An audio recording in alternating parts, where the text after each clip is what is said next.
All right, here we go. It's mailbag time. Your emails at fantasyfootball@cbsi.com. Your Apple Podcast questions. Go ahead and leave us a 5-star review on Apple Podcasts. We greatly appreciate it. And your YouTube comments if you're watching live at youtube.com/fantasyfootball. Today it is Thursday, June 12th. Adam, Jamie, and Dan. Dan, I know you're always down for a mailbag. Always down for a little summer bag action. Everybody just tuning in, listen, don't give Adam a hard time today. He's having a really bad day. And I just wanted to put that out there to start the show. Okay. He's having a really bad day, so let's show some compassion. Appreciate that. If Heath were here, he would give you a hard time for saying it's summer because it's still spring.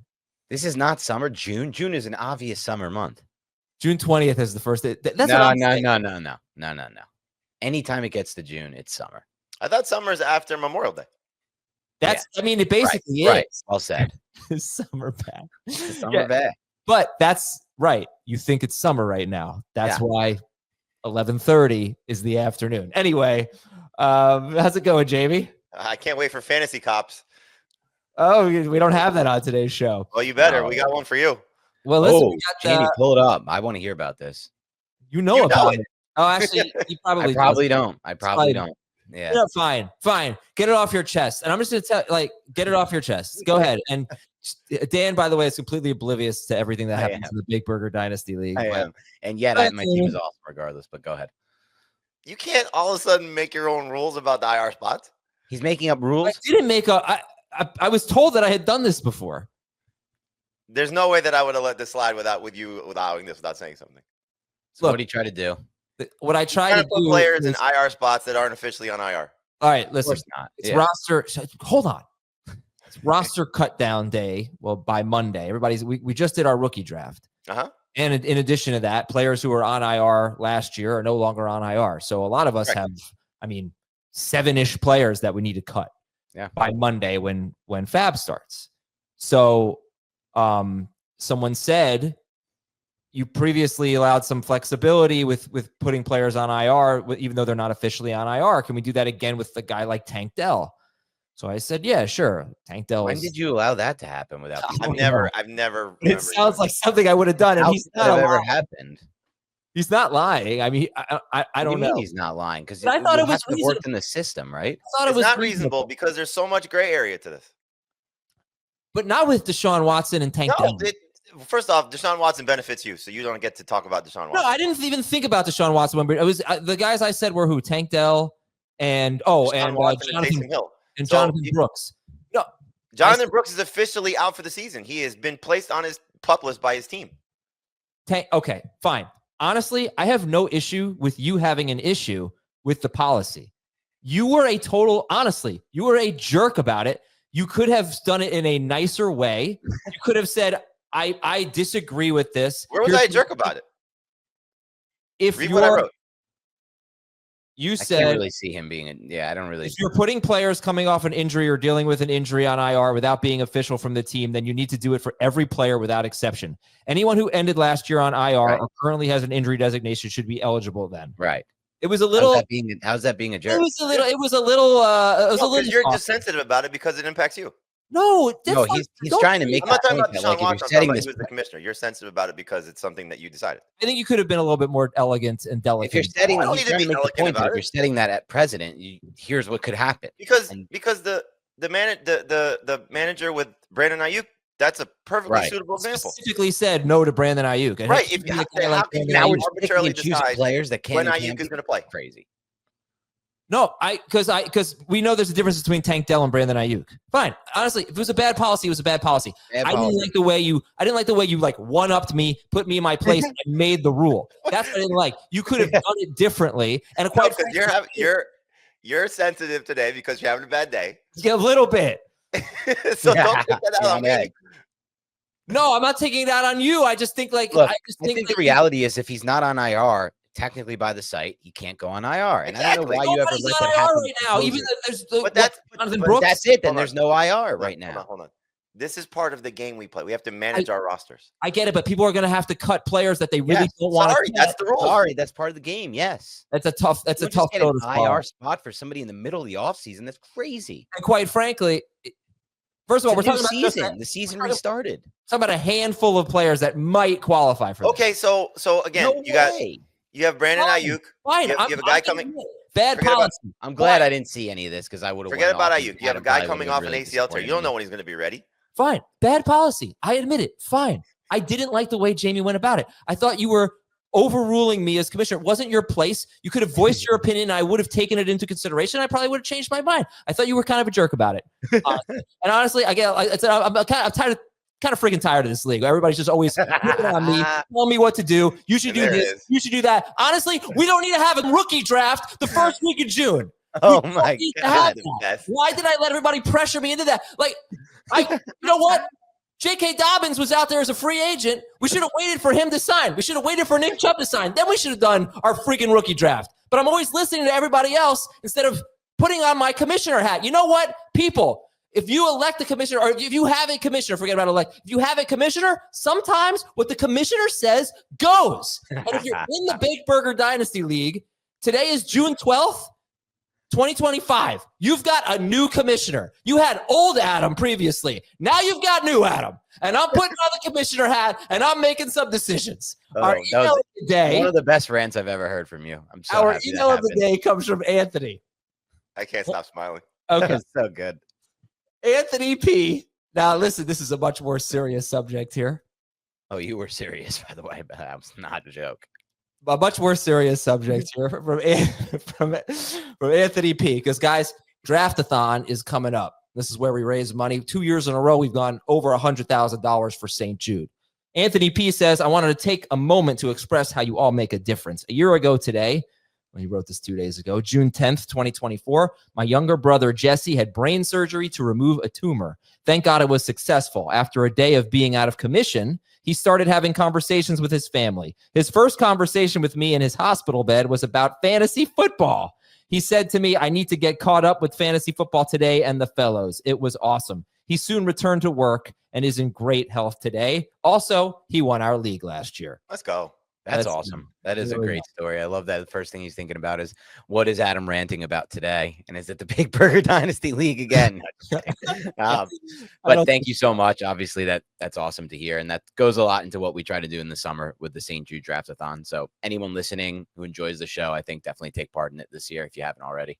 Yeah, and the tennis match last year raised like $16,000 for St. Jude. There will be a rematch this year, and we're hoping to raise even more. I think this year we got to do Dave as the ball boy / line judge, Jamie and Heath commentating. It's going to be in New York, so no, we'll go to Florida for it. No, we're not going to Florida. We're doing it. Why? I've had these preliminary discussions. The plans are in the work. I'm going to talk to somebody tonight about a venue with a really good view for set up a camera. Indoor venue. I'm going to keep my fingers crossed here. All right. Listen, let's get to the show. News and notes, and then your emails and comments. Christian McCaffrey says he feels great. Just more good news about Christian McCaffrey, more fun vibes. Ken Walker has an ankle injury, but he should be fine, according to head coach Mike McDonald. So this is interesting, Jamie. Pittsburgh offensive coordinator Arthur Smith says he wants to be more balanced and play to the strengths of the team. You know, he mentioned you got Aaron Rodgers, also mentioned you go out and sign DK Metcalf. So what do you buy in that they won't be one of the most run-heavy teams in football? Sort of. I think, again, I go back to when Arthur Smith had Matt Ryan, and it was the end of Ryan's career. It's a very similar situation. Obviously, Ryan doesn't have the resume that Rodgers does, but he allowed him to throw the ball a lot. That was Kyle Pitts having a 1,000-yard season as a rookie and not the best run game. But I think you look at it as he seems to be the type of coach who will trust a quarterback who has the experience of someone like Rodgers. And so to what extent? Obviously, Russell Wilson had a lot of experience as well. Right. So to what extent, we'll see. I think it just goes to the hope and the expectation that Rodgers is going to have a little bit more freedom. Metcalf is, more proven, let's say, than George Pickens.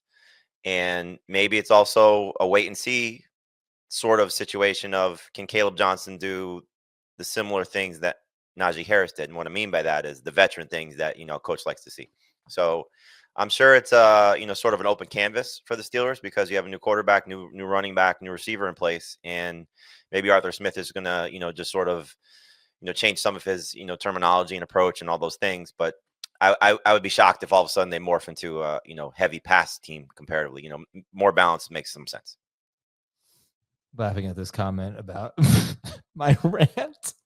LOL, I'm a real boy. That was a big I'm a real boy rant. It was, so just again, so Dan started the show saying, be nice to Adam. Obviously, I was giving Adam a little bit of a hard time about, I was calling him Dr. Azer because of him deciding on his own who's healthy, who's not. To get that rant was just absolutely beautiful. Like, so good. I'm so proud of you, for. I guess it was you sparked it, Jamie, with the. Well, no. He's having some things, some things going on away from work that he's, frustrated with. Nothing too bad. I mean, yeah. Did I mention it on the show or just off the air? No, off the air. No, I woke up and my cat had crapped on the couch, so that was not fun. A lot of things go down around that kitchen couch area. We have peeing in the sink. We have cats shitting on crapping on couches. Oh, did you? No, I didn't. I didn't finish. Oh, no, you didn't. And by the way, you said something way worse in your rant. So sort of. You did, depending on who you are. And there was something else. Yeah, so let's just keep. I've got a lot to do today. It's having a bad day. He's having a bad day. Got the exterminator coming today. I don't want no. Can I say this real quick? Back to fantasy. I'm buying what Jamie said because of he brings up a great point with Matt Ryan. I'm selling the idea that these two can work together, Aaron Rodgers and Arthur Smith. I don't buy it because I think about last year when Russell Wilson had that big game, I think where the Steelers scored like 52 and he threw the ball around the yard. And then we heard reports of like Arthur Smith didn't like that. He scaled it back. He stopped letting Russell Wilson call his own audibles at the line of scrimmage, and he took that away from him. That's not going to fly with Aaron Rodgers. Maybe it flew with Russell Wilson. That's not going to fly. He's going to have to let Rodgers decide at the line of scrimmage what he sees based on the defense and what play he wants to be in. And if that doesn't work, I think there's going to be problems there. So I don't know. I don't trust that relationship. That's been addressed. That was addressed in the press conference. So okay. Addressing it is one thing. They kind of talked around it. He didn't say, I'm going to give him freedom to do this. And Rodgers sort of pushed back on this idea that he needs it. But no, it's a great point. And someone else brought up a good point about DK Metcalf and Aaron Rodgers, that DK Metcalf, I wish I remembered the writer who brought this up. DK Metcalf is not a very precise route runner. Right. And Aaron Rodgers is a taskmaster in that regard. And yes, that's a great point. You could foresee the sideline blowups. Now we'll see how it works out. Arthur Smith's like a modern day Todd Haley. Let me get the rest of the notes here. Sorry. Trayvon Diggs, Dallas cornerback. He hopes to be ready for week 1. He's recovering from a knee injury. Buffalo edge Joey Bosa expects to be full go for training camp. He's recovering from a calf injury. And the Raiders signed former Bengals linebacker Jermaine Pratt to a 1-year deal worth more than $4 million. Pratt had the 10th most tackles in the NFL in 2024. All right. Let's take a quick break and get right back. Two more things real quick before. Yeah, please go for it. Greg Roman on Omarion Hampton. Did you see this? Oh, yeah, he's the real deal or something like that. Total package, yeah. You don't see a lot of guys find a hole like he's doing right now. So he was, obviously very glowing about him in a news conference yesterday. He was also apparently very excited about Oronde Gadsden too. So something to keep an eye on there. And then Aaron Glenn, talking about Breece Hall. There's a story on NFL.com about how he said, I don't want to trade you. I want you to be here, and still expecting Breece Hall to be a big piece of the offense. So what he said at the owners' meetings, in terms of using 3 guys, I'm sure that's still on the table about using multiple running backs. Again, I don't think anybody expects 3 running backs to be sharing the ball equally, but, sort of backtracking on that a little bit apparently this week. So that's a positive sign too. And I know we mentioned this yesterday. Brian Thomas seems to be fine with the shoulder injury. Oh, yeah, that's right. I should have updated that. He is fine.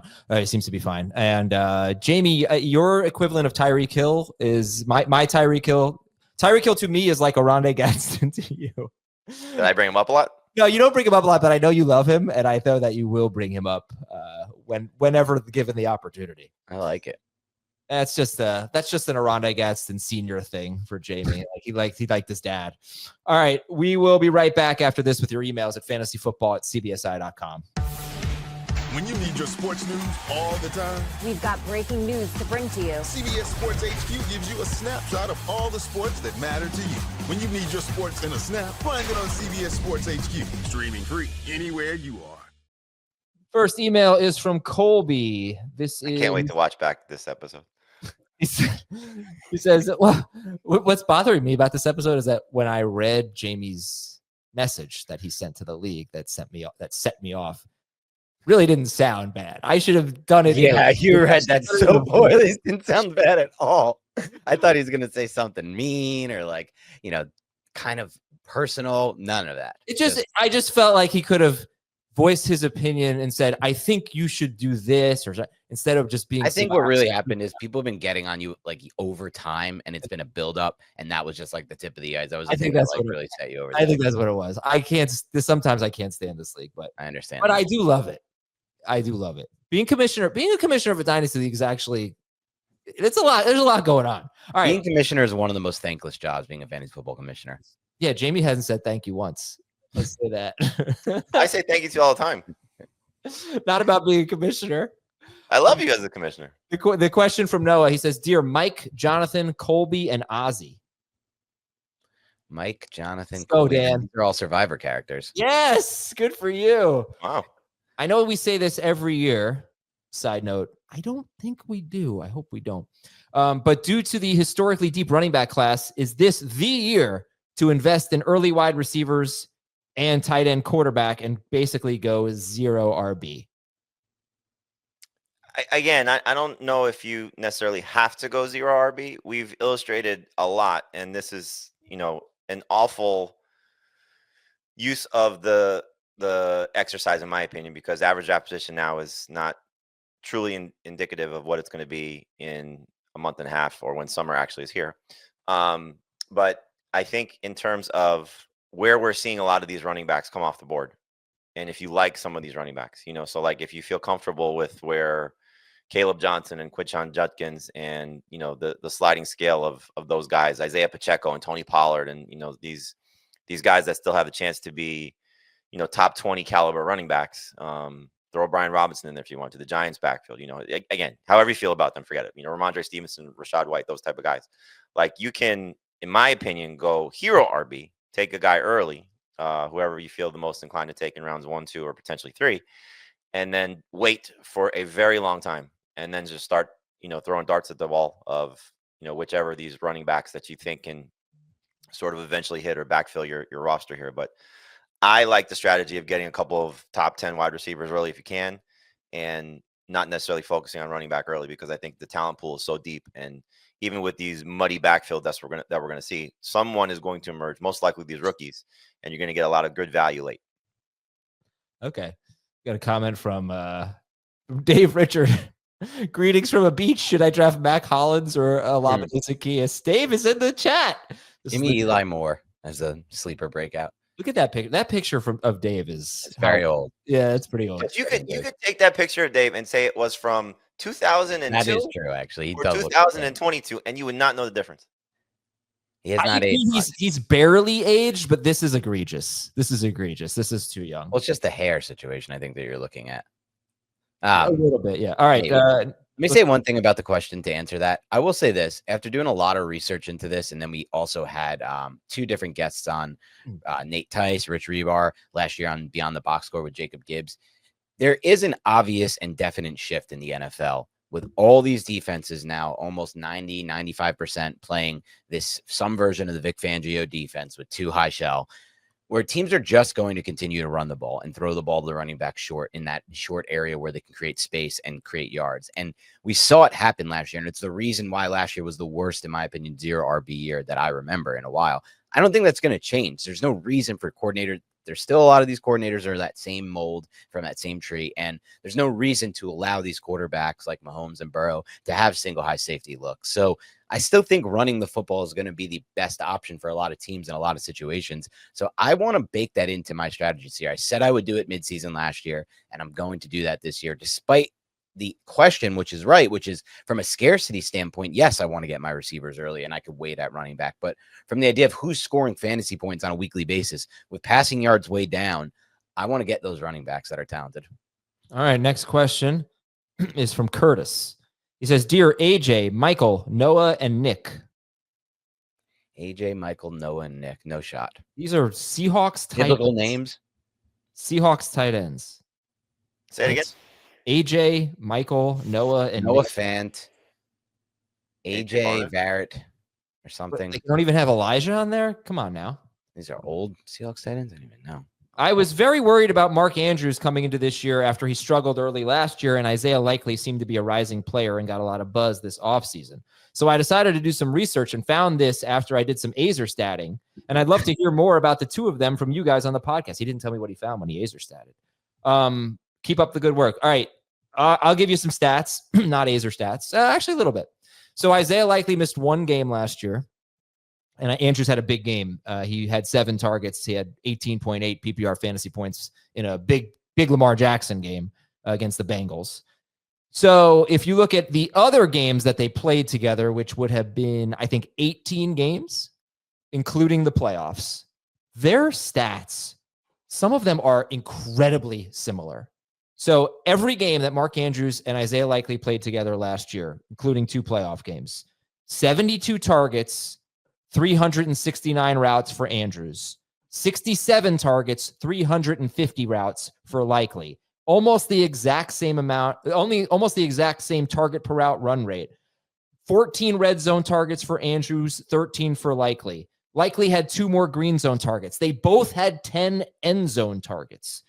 Andrews had 90 more yards and 3 more touchdowns on 5 more targets. He had a little bit better of a catch rate, but it was like their yards per target, yards per catch, yards per route. They were almost identical. It was crazy. And even near the goal line, they had almost identical numbers. So I thought that was really interesting. And also looking at Mark Andrews' season, and he only had 69 targets in the entire regular season. If you take away 6 catches, 68 yards, and a touchdown on 7 targets, the one game that he played without Likely, it looks even worse. Yeah. Jamie, your thoughts on the Ravens tight ends? I mean, I think at this point, you're taking the approach with Andrews of you'll settle for him as opposed to targeting him like we have in years past.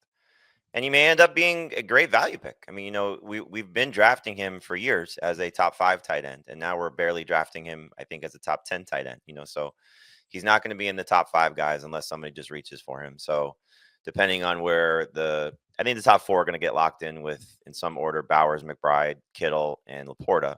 And then it's really that next group of Njoku, Kelsey, Hawkinson, maybe missing somebody there. And then that next group of guys, I think, is where Andrews comes into play, where you're looking at the rookies of Loveland and Warren. You're looking at Ingram, Kraft. I don't know if I'm missing somebody there, but,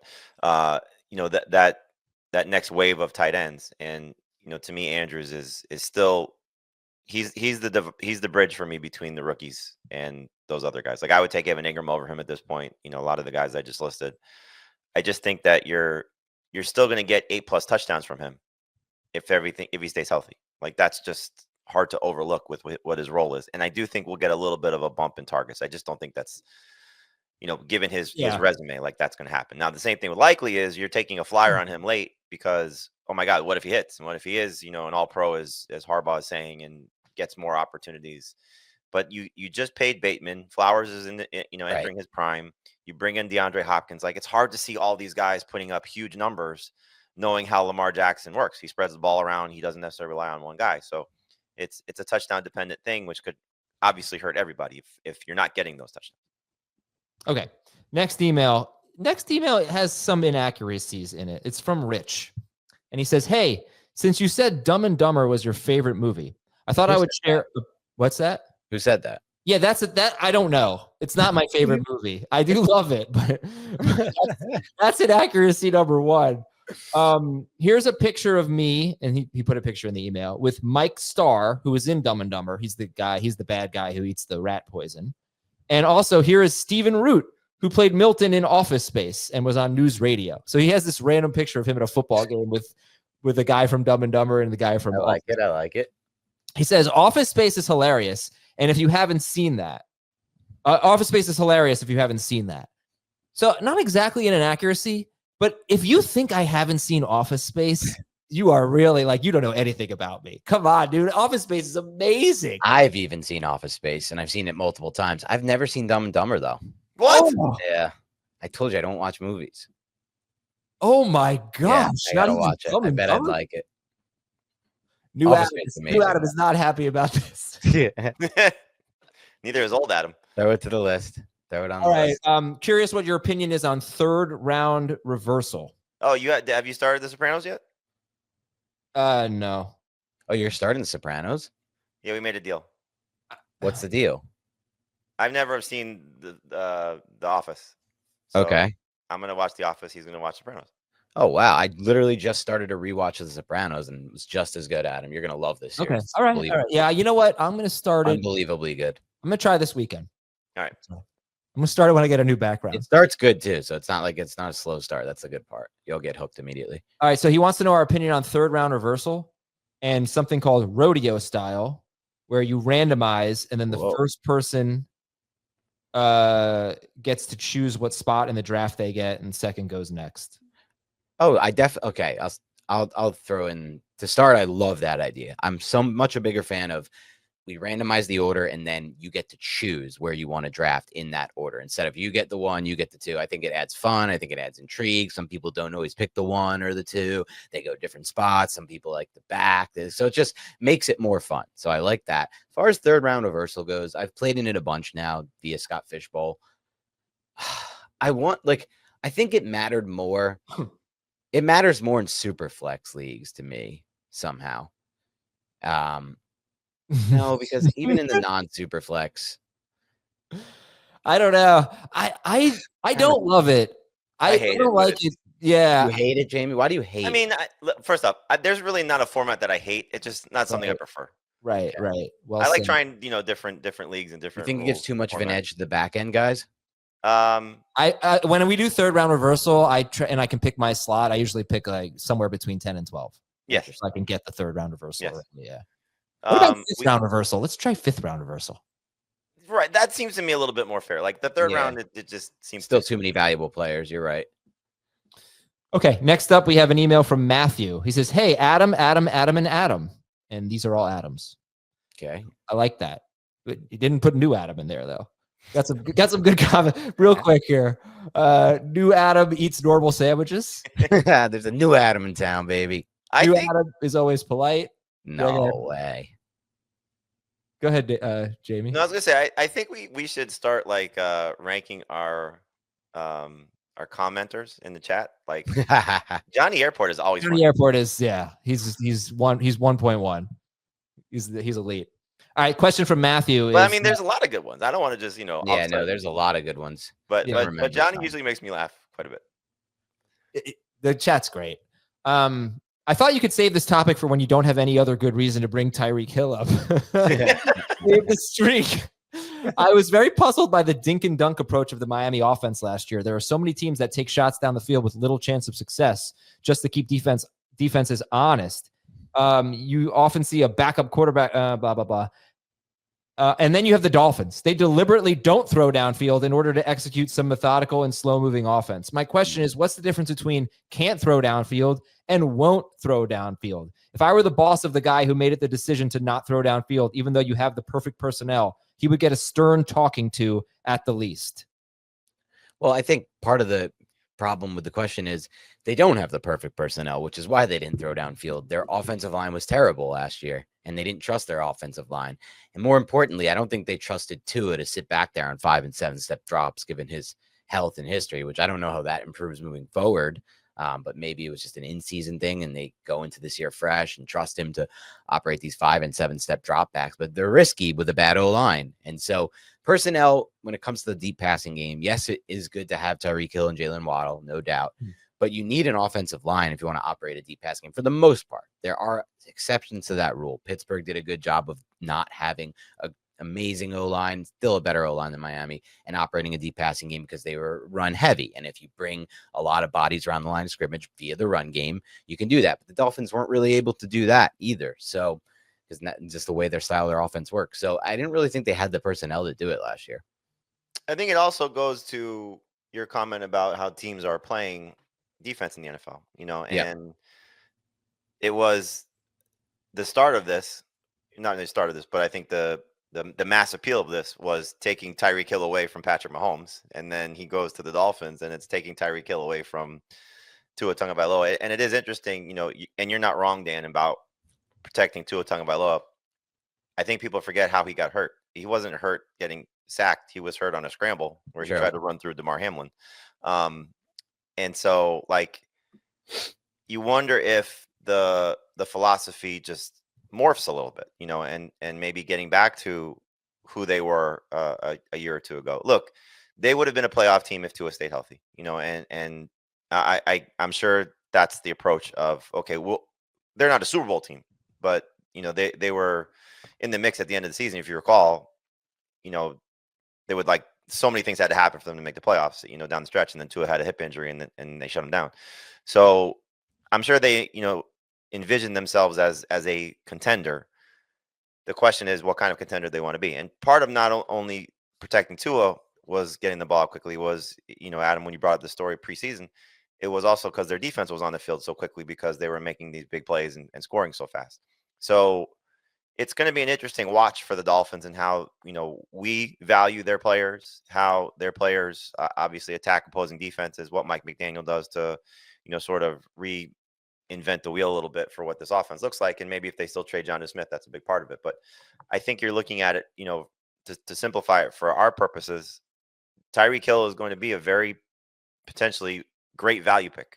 The more he falls, the more upside he has, you know. So Achane, what he showed us last year with Tua in the passing game, I don't think that goes away. And then it's a matter of, you know, where you take Jonnu Smith, another one of those tight ends, that I missed, that I would take ahead of Andrews. And really the guy that could be fascinating is Waddle, because if he gets back to anything close to what he did his second year, forget about his rookie year, his second year when Tyreek was there and the big plays were a big part of his game. Like, if that comes back to any sense of production, my gosh, he's going to, you know, be one of the biggest league winners we have. Okay, question from Tommy says, bear with me.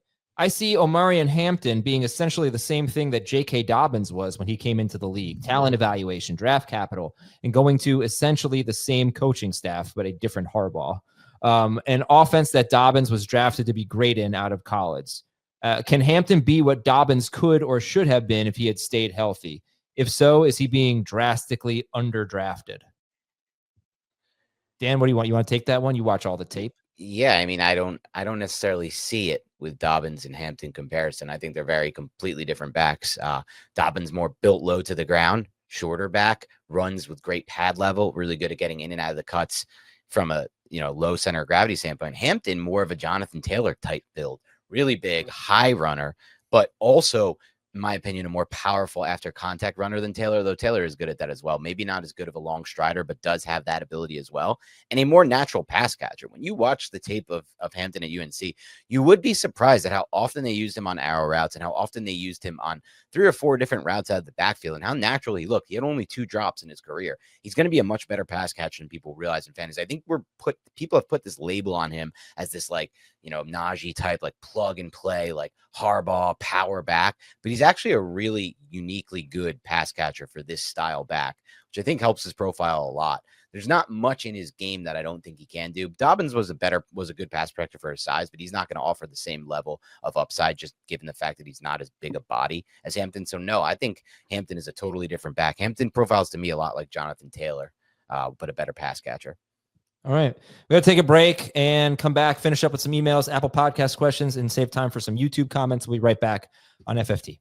The clock never stops. Relive the greatest moments with uninterrupted highlights and more. It's Gareth Bale. Ronaldo! Wonderful goal. On the UEFA Champions League channel. Streaming free.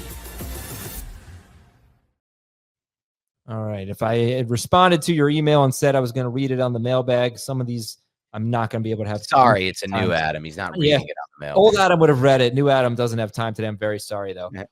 Thank you for the emails. This one is from Trevor. He says, Dear Stimpy, Butthead, Hooch, and Chong. Oh, cartoon characters. No. Stimpy is from what show? Ren and Stimpy. Butthead is from? Beavis and Butthead. Hooch is from? No idea. Yeah. And Chong? Cheech and Chong. Yeah. Turner and Hooch. So these are like the sidekicks, basically. They're the ones whose name comes second in the title. I just saw the funniest Beavis and Butthead clip the other day. It was Beavis and Butthead. It was so good.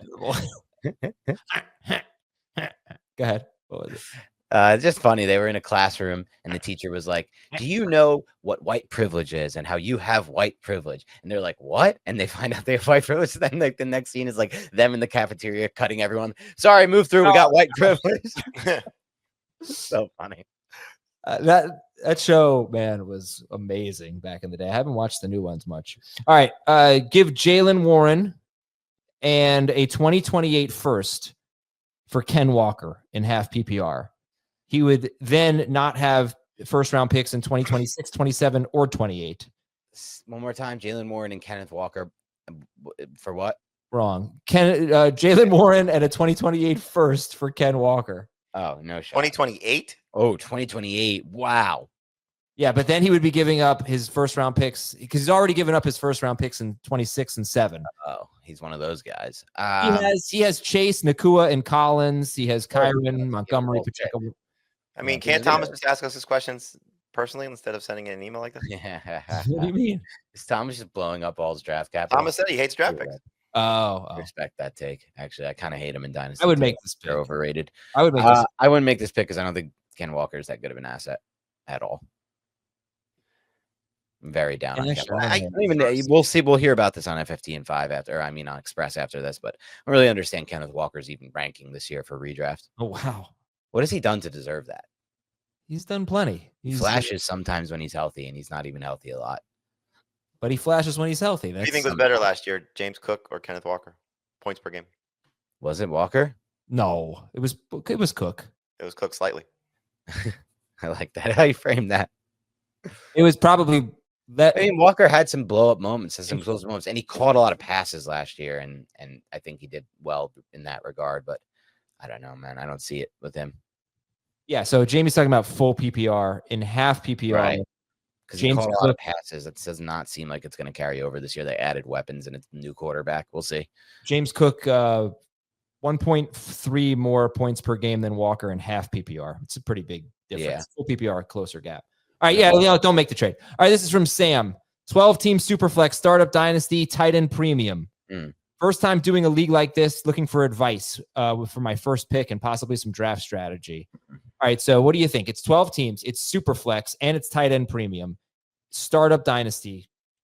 We actually just did this, didn't we? I was going to say, Heath just did this on Friday. He ran this draft on Friday. I think he did it on the air. He did.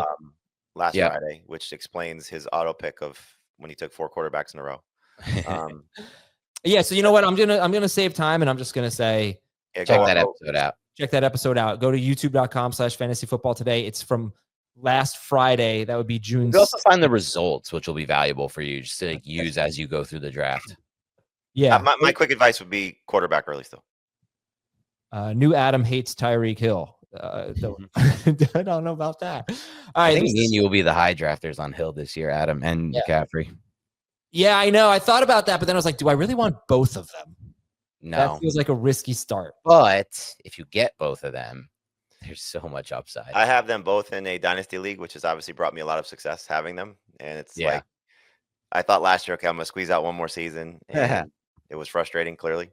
And now I'm like, okay, I'll squeeze out one more season. One more. All right, this one is from Helen. She says, hey, Adam, I just got back from a trip to Bermuda and learned that there, the preferred bread for fish sandwiches is cinnamon raisin bread. Ooh. Just thought you should know. Kind of love that. Mixing the sweet and the salt is an Adam special, but that's disgusting. Cinnamon raisin with fish. Oh, you don't like that? Fish? No, that draw the line there. Fried fish. I mean, tuna fish. Battered and fried. Ew, tuna fish. All right, last one. Someone else find tuna fish kind of disgusting. No, I love it. Comes out of that can. You open the can. It's kind of like, ugh, what is this? You're very strange. No, he's got a point. But yeah, I don't really want meat out of a can in general. Like, generally speaking, I don't want my meat out of a can. Oh, Thomas says I agree. It reminds me of like dog food. Yeah, we're eating cat food almost, it feels like. It's not, but it almost, you take that can off. It's just like sardines. I'll never have sardines. Those are nasty to me. Now, a lot of people listening don't know this, but have never had it. There's nothing grosser than gefilte fish. Oh, gefilte fish is the most disgusting thing in the world. I actually like it. The literal most disgusting thing in the world. I don't even know why they sell it still. I don't know who likes it. I've heard people say, like, I've had this rant a lot at him, and so I've heard a lot of rebuttals to it. And I've heard people once say, like, you don't know, you got to have my mom's like homemade gefilte fish. I'm like, homemade gefilte fish? It's disgusting sounding. Like, this is by far our strangest show ever. No one needs, like, you know how people always say, like, if you ever knew, and I don't ever want to know, but if you ever knew what goes into the making of a hot dog, you'd never eat a hot dog. I feel like if Jews ever knew what goes into the making of gefilte fish, they would never eat gefilte fish. Don't have to bring religion into it. Okay. All right. Who else eats gefilte fish? Well, no one does. We could just leave it. Come on. All right. We got some Apple Podcast questions here. This one is from Balzy05. 12-team half PPR, 1 quarterback league, 3 wide receivers, and it's 4 point per passing touchdown. Keep 2 in a $200 salary cap, and you can keep the same cost for 2 years. So $200 salary cap, it's half PPR.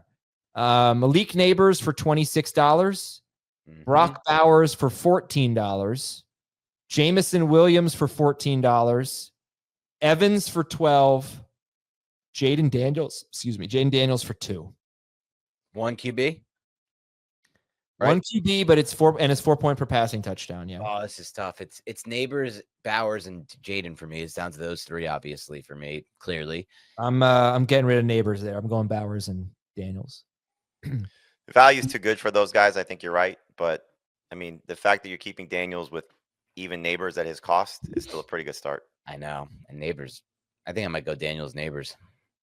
Saving $12. Going down from Neighbors to Bowers it's hard to overlook for me. Yeah. All right. This one is from BMW 337. 10-team, 1 QB. Well, that's a car. That's true. 10-team QB, 1 QB, PPR redraft league. I've been in that league. Now I'm joining a startup 12-team, half PPR, super flex, tight end premium, IDP league. Oof. With a 10-player taxi squad. Our slow draft starts in about 6 weeks. Any advice on how to approach a 12-team, half PPR, superflex, tight end premium? It's 1 point PPR for tight ends. I don't know if it's half for everyone else. Oh, it is. I'm sorry. Half for everyone else. 1 full point for tight ends. And it's IDP with 10 taxi squad spots. How do you approach this, especially from the IDP side? The first part is check out the Heath Dynasty episode and look at the board. Same answers before. As far as the IDP side, Jamie, got any thoughts on that? Yeah, you still wait it out. I mean, clearly it depends on how many IDPs you start, because that's gonna sort of factor in. If it's what we see a lot of is 3 to 5 players, and nobody wants to really get their hands too dirty with a lot of IDP players. Yeah. If you have a full roster, like Dan and I play in a dynasty league with Heath that has a full IDP, 2 defensive linemen, 3 linebackers, or maybe 2 of each. I'm not sure, but it's multiple players at multiple positions. Then you have to have a little bit more early round view of it. But usually my approach is I tend to wait and get into the middle of the IDP pool. I don't usually take the first IDP or first few players in that positions. I kind of just look for better value and stock up on offensive players first. I feel like you can accrue IDP a lot via free agency as well and late draft picks. So look, if you're in a league where it's tight end premium, it's very different, right? Tight end premium where it's 1.5 points for a tight end and 1 point for everyone else is very different than this league where it's half a point for running backs and wide receivers and a full point for a tight end. You're talking double the points now. So if you told me that Brock Bowers, who could get 100 catches, is the first pick in this draft, even though it's super flex, I wouldn't really argue it, because Heath made this point actually during last Friday's show that we keep referencing. The tight ends that are going to catch a lot of passes, like McBride and Bowers, are super valuable, more so than a tight end that's going to catch 60 passes or something like that. I don't know, just throw that number out, like a Jonathan Smith or something. So 100 catch tight end. I mean, that is, if I had one more year of Brock Bowers being great, because I've seen sophomore slumps from Pitts and Laporta and Shockey back in the day, I've seen it. Then maybe I would say that he'd be my 101 in this format. I think I'd probably still go with a quarterback, but Bowers and McBride, I think, are easy first round picks. And if they're first round picks, I don't know again if you want to take them over the top quarterbacks though, just based on how those guys also perform. Yeah, but Right. But if you took Bowers in round 1 and then 2 quarterbacks in rounds 2 and 3, you're probably going to end up with very good quarterbacks. True. But again, think where Bowers was drafted last year. And, what if you're taking those quarterbacks and then let's say a Tyler Warren or, Loveland?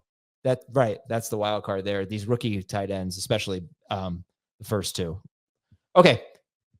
Let's see. I think I had one more from Apple Podcast. I'm missing it. Could have sworn I had another one. Well, I'm sorry if I missed it. Okay, let's go to our YouTube comments. Fellas and ladies. Oh, here's the YouTube comment. If I was going to say fellas and ladies on YouTube, fire away. But this one says Brock Bowers will be a bust. If not, Ashton Jeanty. So, what's interesting, guys, is last year I remember going, not just me, like kind of the community, right? Of, man, are we really sure we want to take 2 Jets in the first round? Because Breece Hall and Garrett Wilson were first-round picks. If Wilson wasn't a first-round pick, he was like early second. Are we sure we want to take 2 Raiders in the first 18 picks? This is kind of an interesting take here from It's Chuka Baby, that Bowers or Jeanty will be a bust. Clearly, that one of them could be. I would hope both are not. So you could see the pitfalls for both. Jeanty coming there and Bowers not getting as many opportunities as we saw last year because of a more balanced offense, and throw in Jack Besh and whatever his chances are of being a prominent receiver, but then his value declines a little bit and he's more like tight end 5. And then for Jeanty, look, we sit here and say Saquon Barkley had a lot of work. Nobody had more work in college than Jeanty in just last season alone. So could he have a little bit of maybe a struggle in his rookie campaign? But there's just so much upside with those guys. It's hard to overlook taking them in those ranges. Late round 1 for Jeanty, middle to the end of round 2 for Bowers, and just hoping that they're going to be as good as their talent profiles them to be. I think it'll be a concentrated offense with these 2. Just looking at some of the stuff Chip Kelly's done, and Chip Kelly's really, in a lot of ways, reinvented himself. Just digging through some of the tape of Henderson and Judkins last year at Ohio State, like the run game has always been diverse for Kelly, but it's even more diverse than it's ever been as far as the blocking schemes he's calling, the different concepts that they're running out there, but also just like the usage of the tight end in this offense and in that offense. I think it'll work for both of these 2. I'm more confident it'll work for Jeanty. Okay. Richard says, someone asked whatever the issue was that Adam had to deal with that set him off. I couldn't follow what the issue was. And then Jake said, Jamie rudely overruled Adam's poor commissioner decision. There was nothing rude about it. Adam overreacted. Adam's cat pooped in Adam's nap spot. That's somewhat true. It's like, here's what I got. You do everything in that area. Now. We got an email from one of the guys in the league that said, Michael Pittman had a boo-boo last Thursday. Can you either put him on IR or kiss it and make it better? Yeah. This is what I'm dealing with right now. 12-team PPR league. Question from Jake. Is there a better start than being at 10, that 10th overall, and landing Neighbors in round 1 and McBride in round 2? I don't think so. I love Neighbors in round 1 at 10. It's a great spot for him. I think in terms of McBride in round 2, it feels a little too soon. Like that could be Neighbors and AJ Brown, for example, which I like a little bit better. But if you have the feeling that McBride's going to do what he's done the last, year and a half and get more touchdowns, hello. I don't think the touchdowns are going to take a huge jump just based on his history and Kyler's history. The question for me, and I think I like the start better than the finish there. I don't like McBride there in the back end. Question for me is, can McBride continue to get that type of target volume, which has really been the driver of his success in fantasy? And can Marvin Harrison Jr. take a step forward? Can those 2 things happen at once? Which I think is a question you have to ask yourself more so, like, can Kyler become that kind of rhythm passer that's leading those types of passing attacks? I'm not sold on that personally. All right. Anybody else got a comment in the chat? I see a lot of comments, but not a lot of questions, and we have to wrap this show up in a couple of minutes. So if you have anything you'd like to say, now is the time. Favorite 8-round quarterbacks. Oh boy. We do this a lot. Drake May for me. Purdy. Fields, Lawrence, Caleb. Not Lawrence. I think Lawrence isn't late round anymore. I see him I was looking at our rankings yesterday, Jamie. You guys all have him in your top 14 or 13, I believe, which I guess is kind of late round. Yeah, I have him in May back to back. I think those are two high end, QB2s that could easily be top 10 guys this year. I guess it just depends on, what source you're looking at. Yeah. So Jordan Love's for me. I think he's going to have a big back. Dak is one of my favorite late round guys. Another good one. Based on his track record and what he has. A lot of options. Yeah, so many. Tua because of Tyreek Hill. There you go. Almost there it is. Quarterback early. Yeah, it's actually going to be tough deciding which guy because there are so many. I'll probably mix it up in my leagues. Let the draft fall to you. Yeah, right. You could just wait and wait and wait. Drake May is interesting because I feel like I haven't taken him. I don't know that I can justify May over some of the more proven guys. I think if you're taking May, you're taking another flyer like that, and you're hoping one of them will break out. Yeah, or depending on how deep your bench is, like you can. I have one magazine draft that we play out where I took Baker early-ish, right, round 8-ish, and there wasn't anybody I liked on the board better, so I took Drake May, and if he hits, then I'll be happy about that. But like Michael Penix and JJ McCarthy, Johnny brought that up in the chat. McCarthy, Penix, another young guy that easily can have a big season. Look the way Bryce Young finished last year. There's so many. Maybe Cam Ward can have a great rookie season. Like there's so many good quarterbacks. It's for fantasy. Yeah. Yeah. It's like, you want to get one of those studs early. I totally get it. It's just a matter of how early you want to pull the trigger on Lamar and Allen and Daniels and, miss out on some other, potentially good players. All right. I want to leave. I got to leave. We got to leave the show here, but I want to leave everybody with this story.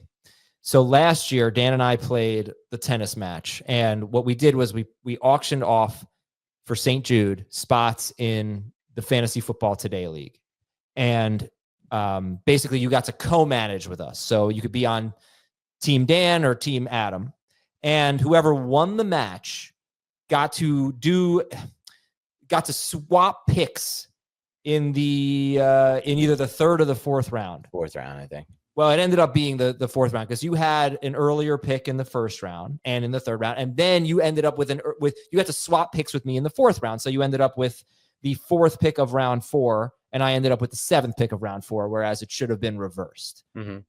Would you like to know who we selected with those 2 picks? I didn't think it's going to work out bad for me. Go ahead. Then you swapped up and took Travis Kelce.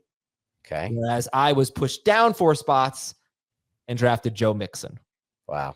Yeah. Very nice. Very nice. It was a pleasure doing business with you. I knew. Now? What'd you say? I'm happier now. This bored my heart. Yeah. Yeah, I understand. I don't like the way I played yesterday, though. Yesterday I played and realized I have basically no chance to beat Dan. So we'll leave it at that. I love to hear that. Everybody, old Adam would tell you to have a great weekend. New Adam doesn't give a crap about your weekend. We will see you Monday on Fantasy Football Today. No, I do hope you have a wonderful weekend. Talk to you Monday. See you later.